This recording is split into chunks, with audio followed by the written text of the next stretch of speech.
Hello guys, welcome to our YouTube channel, and today we are going to learn how to log into our Cranfield University's EVE account.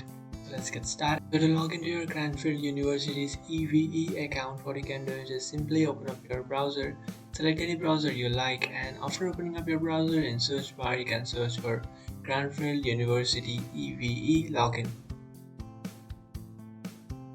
So after searching for this option, you'll come up to this page, and from here what you can do is just tap on this first option which says EVE Portal Cranfield University.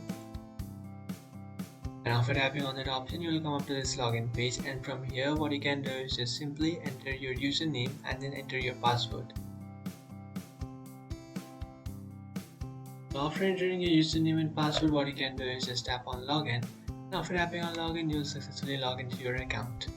But if you have forgotten your account's password, then what you can do is just tap on forgotten password, and after tapping on forgotten password, you can easily reset or recover your account's password.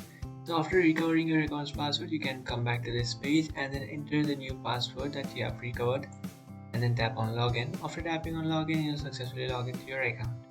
That's it guys, this is how to log into your Cranfield University's EVE account. If you find this video helpful, don't forget to like and subscribe to our channel. If you have any doubts, feel free to comment below. Thanks for watching.